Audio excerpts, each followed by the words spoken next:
টাকার মালা পরানো নিয়ে যা বললেন মির্জা ফখরুল ইসলাম আলমগীর।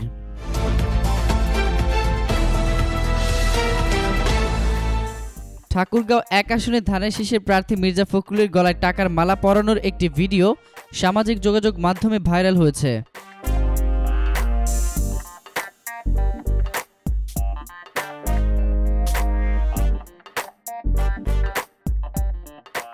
এ ব্যাপারে গতকাল বিবিসি বাংলাকে মির্জা ফখরুল বলেন, এটি ঠাকুরগাঁও এলাকার প্রচলিত একটি রীতি।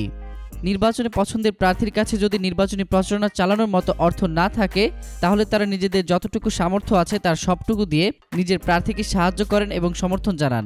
তিনি আরও বলেন, ঠাকুরগাঁওয়ের মানুষ যেহেতু আমাকে তাদের উপযুক্ত প্রার্থী বলে মনে করেছে, সেই জন্য তারা আমার প্রচারণার জন্য খুশি হয়ে টাকা দিয়ে সাহায্য করছে। এটাকে অন্যভাবে দেখার কোনো কারণ নেই।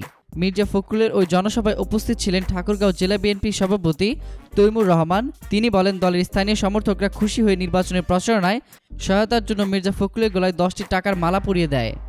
এর আগে 2001 সালে একইভাবে ঠাকুরগাঁওয়ে একটি অনুষ্ঠানে মির্জা ফখরুলকে টাকার মালা পরানো হয়েছিল। উল্লেখ্য, মালা পরানোর ভাইরাল হওয়া ভিডিওটি গত রোববার ঠাকুরগাঁও সদর উপজেলার জামালপুর ইউনিয়নে শিবগঞ্জ সিনিয়র দাখিল মাদ্রাসা মাঠে আয়োজিত জনসভা চলাকালীন সময়কার। নির্বাচনী সকল খবরাখবর পেতে ফ্রিকি নিউজের সাথেই থাকুন। ধন্যবাদ।